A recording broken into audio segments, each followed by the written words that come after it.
Chapter 16, Woodshed. Hello, we're back where we left off. Last week, I teased a little bit about a new project that I started to dig out. That was near the tail end of those 2 weeks where I was sick. However, we are fresh and ready to keep on working on the project. As I said, I was doing the digging, and that digging turned from this to this. Yes, it is not done. There's a continuation of the design around the edges. And then I started to put up the wall. At the same time, it became apparent that I need to start thinking about what awaits us in the future with the layout of the city blocks. So I decided to run a road at the bottom of the wall, and then that can continue through if need be. And then following up the hill, I put in an area for a staircase. This will lead to an opening for the new building. Here is when I thought it would be a good idea to connect up the treehouse to the main road that I'm making. So with a bit of terraforming, I got the path figured out. Unlike other parts of the road, I made this one with a bit of a rounded bend. This will transition from the blocky city design to the organic tree shape that we have out there. With a bit of a turnaround, you can see the progress that I was making on the area where the new building is going. The rest of the area is filled in, and the initial layout of the building has been started with 2 doorways on the diagonal parts of the building. This building is going to be a woodshed or lumber mill, so open areas are important for transportation and ventilation. This initial layout with the spruce was going to be the wood pellet that I was going to build with, but I thought that a darker look might suit better. So, change I did with the spruce logs becoming the corner pillars of the building, and then dark oak the main building blocks that will allow the building to take shape and feel safe and secure. With the layout and the walls done, there is a need for a roof, and I want to make the roof out of steel, or at least something that resembles steel. So I chose andesite for the look-alike block for steel. And the roof is going to be aged, so a bit of a rust color. The best color for that is weathered copper blocks. I then went ahead and started to get the materials for the roof. First thing that needed to be done was to get the copper that I have harvested through my many times of caving and smelt it down into copper ingots, and then get those blocks aging. The smelting was first though. While the smelting was taking place, there's one more item that needs my attention, and that is wax. Yes, I need beeswax. The reason is simple. I don't want copper to age further than the weathered copper stage. The only problem is I don't have any bees, so time for a little adventure. Let's go try find some bees. I knew where a beehive was, but that hive was empty. So I kept exploring until I came to the area that I mined sand. That is when I saw 2 bees flying around. So I did what I could and tried to collect the bees. They were not happy. I think I tried to capture them wrong. I tried again, and this time with an aviary. That worked a whole lot better, and with a campfire for added protection, I retrieved 2 bees. The next task was to set up the beehives to get me the wax that I need. This was done in stages as well. First, I needed a spot to set up the beehives, and the farmer's children that all congregate in the silo was keen to have a crack at beekeeping. All the children are grown up, and I think that some of them are looking for different jobs to do, so why not beekeeping? If the farmer ever wants to increase his field, then bees will help pollinize the field, making the crops grow faster. After placing the beehives in the backyard, it was time to experiment with harvesting the beeswax. First, I did a manual harvest and wax came out. That's a good start. Now back to the copper. The task is simple enough, just craft into blocks and then make a massive copper field. I just run and place blocks. It's spread out good enough for me. If I counted out, I could maybe get more efficient aging, but I reckon that is an inefficient use of my time. Back to the bees. Now, to detect when the beehive is full of honey. I figured out the signal, but I still need to figure out a way to trigger the beehive. Eventually, I figured it out with this little design. Sometimes, somewhere, while doing all this, I remembered two bees that I forgot about, and those two bees are here. These boats were initially placed here to trap some pillagers. Now I got some animals trapped. The bees sitting in these two boats need a new home. I placed an aviary, and the bees entered their new home.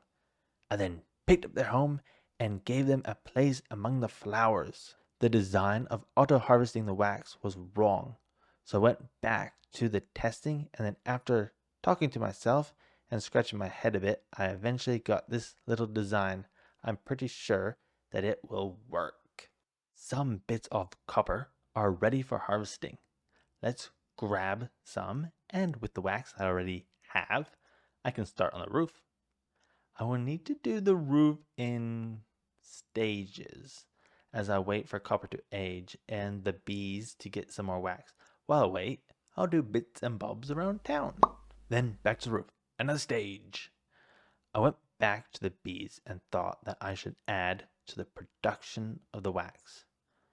I'm actually quite surprised that I didn't think of this earlier. What I can do is breed the bees and get each beehive having 4 bees, doubling the production. Additionally to that, I added this hive, which will add even more to the beeswax production. So it'll be a lot quicker. Then another stage on the roof. Also, more town stuff gets done, like this tunnel that I dug, so that I can get a rough idea of the tunnel that I can make.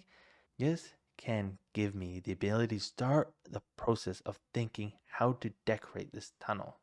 A bit more building and planning.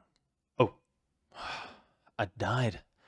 Well, that's a nuisance, especially since I'm all the way at spawn. My bed must have blown up. To the portal I go. Since I'm here, though, I'm surprised that I forgot about something. I was going to do something here. Once upon a time, I was going to make a little cottage here for when I die. I thought to keep in mind for another day. Well, I'm back, and looks like everything's scattered around everywhere. Let's hope we get it all. Yep, I think I got it all. Well, the important bits anyways, like tools and armor. The roof is half done. I still need to put copper on the other side. As we wait for the copper to age and more wax to be made, let's do a bit of the interior. First, the bottom side of the roof. I will make this all out of steel as well, but no aging of the steel. So just a clean bottom side of the roof. Next stage of the roof. Roof is done, except this little bit of roof over the carpenter's workshop. Roof is finally finished. Time to do some decorating and light up the place. Although, I do need to figure out how the storage is going to work in this place. What I would like to do is organize each type of wood with all its building blocks. I have a standard item sorter that I have made in the past. I will whip it up as an example for myself and see if it will work. This is the system. Each row will sort one item. This collection of rows gives us 10. This section has the ability to sort 10 items. I don't think it will be feasible for me yet because each row takes 3 hoppers. If I would sort each item of wood, 11 wood types, so with 17 stackable items for each wood type plus some extra, let's say 190 items for wood, and with 3 hoppers per item, that would mean I'll need at least 600 hoppers. That's a generous amount, but still, that is way too many for now. I think I will just stick with bulk storage like I did with the nether shop. Disappointing, but it's fine. The floor is being placed in and some path blocks. The backyard is also getting stacks of wood piles ready for processing. Also, a few random bits of wood and some scraps here and there, just hanging out outside. Moving inside, there's need to be a door where logs can come into the shed. These logs will be placed here and run through the machine where the logs will get stripped. The logs will need further processing. Another machine will process the strips of logs into planks, a pile of planks on the ground from the machine at work. Flipping over to the front yard, get some planks of wood on display for pickup. Sneak some hidden lighting into each pile will give it a good look at nighttime. Chests. Yes, the storage system. I will still organize each type of wood with its log type, except in a bit of a different way than normal. It might not be practical, but I will run a test to see if I can keep it organized. The layout of the chest is done. Now to collect all the wood types around all the builds I did. After that's done, I will show you how I plan to organize the chests. It's like this, with the hoppers up here, and either a water path or a rail will drop the blocks onto the top hopper. Then the hoppers will funnel the wood into the chests. I have the chests organized like this so that every wood type of item has its own spot. Organizing each type of item will take a bit of time. Actually, will take up the rest of my week. It is unfortunate, but such is such. We did do some good work here with the build and the bees. Something will be done to make the bees look better and also the production of other items. But we will add that to the list of other things that we need to be done around the town. This woodshed is the jewel though of the week, although I feel like it needs a crane. Let me know. Also, thoughts on whether to put it on the roof or at the front. At the front, where the wall is, it can stretch out over the wall and onto the water, picking up logs from a barge. I will appreciate your thoughts. That's all for now. Keep reading and exploring. Have a good one and goodbye.